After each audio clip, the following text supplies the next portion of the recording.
Welcome to the Nintendo Roundup. My name is David and this is a brand new monthly series where I'll go over everything that has been revealed, released and other general happenings with Nintendo. This series will release on the first day of a new month and we'll cover the past month, everything that was shown in Directs or the Nintendo Today app or so on. We'll start off by talking about any reveals or releases of any games or updates. Then we'll talk about Nintendo Switch Online with things like any retro games releasing or Nintendo Music updates.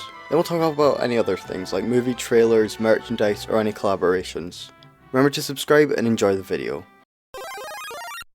Starting off with an update that came to Donkey Kong Country Returns HD. Revealed and released on the 21st, the update includes Dixie Kong as a playable character, game share support, a new time trial mode, and the normal wave of enhanced visuals, resolution and load time. In a similar manner, we also saw the release of Animal Crossing New Horizons 3.0, being revealed a few months back and releasing on the 14th. The update adds a large amount of new content, things like the hotel, a ton of new items, and playable retro Nintendo games if you have Nintendo Switch Online. There's also some new items and villagers that are from The Legend of Zelda and Splatoon, accessible with the correct amiibo. There was also a few quality of life features such as boat crafting. A lot of people think, and I do believe this, that this update was released to get Animal Crossing back in the public's minds, before they release a new game soon, but this is not the video for those kind of theories. There was also the direct for Tomodachi Life Living the Dream on the 29th, which saw a huge expansion to what content the game has. The direct was done in a really cute way with recurring characters as we went through all the features. Things such as full town building and designing, an expanded meme maker, and the game's release of April 16th, and pre-orders being available now. There was also a trailer for Super Mario Bros. Wonder Nintendo Switch 2 Edition and Meetup in Bellabelle Park. The trailer showed off more of Rosalina as a playable character and Luma as a sidekick for her. They also showed off assist mode being added to the game, more of the Kooblings and their role in the story, and more about the minigames that will be added in Bellabelle Park. Finally, there was the release of the new Pokemon TCG Pocket Set, Fantastical Parade, which introduces stadium cards to the game for the first time and a bunch of new cards. Some of those new cards are Mega Evolutions, such as Moyle, Gardevoir, Kangaskhan and Swampert.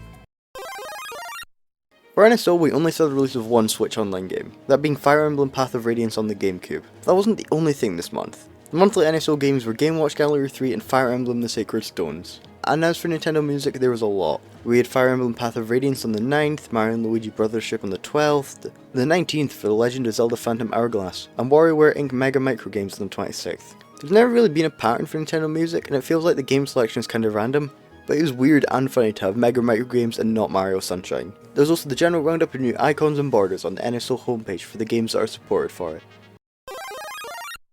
There's also a lot of other stuff that happened this month. On the first day of the year, Doug Bowser stepped down as president of Nintendo of America. He was succeeded by Devon Pritchard, who now has that role. We also saw a trailer for the Super Mario Bros. Galaxy movie that was centered around Yoshi. The trailer shows Yoshi off in the fact that he will make normal Yoshi sounds instead of having a voice actor. There was also more of the inverted pyramid in Sand Kingdom, as well as looked like a Lucky House in 3D World. In fact, there was some other characters and power-ups such as Birdo and the T-Rex, as well as the frog suit. There was also a lot from LEGO this month. There's a new Ocarina of Time set with a huge buildable Ganon, as well as a minifigure Link and Zelda. There's a teaser posted on Nintendo Today and some of Nintendo's socials teasing a Luigi Mario Kart statue to go with the Mario one that released last year. LEGO also showed and put LEGO Pokemon up for pre-order for the first time ever. There's 3 sets, there's a buildable Eevee and a Pikachu, and a huge set including all 3 Kanto starters. There's also a gift with purchase that LEGO did for a badge box with the first 8 Kanto Gym badges that is being resold for a lot of money. Speaking of, these sets are sadly pretty much sold out and are being resold on eBay for a higher price, so good luck in getting one and good job if you did. It's sad to see kids being priced out of LEGO again, and even if they could, it would be difficult to find stock. And that's about it. Thank you for watching this month's roundup and I will see you next month.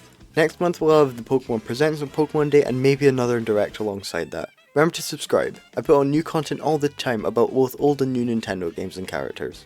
Again, thanks for watching and goodbye.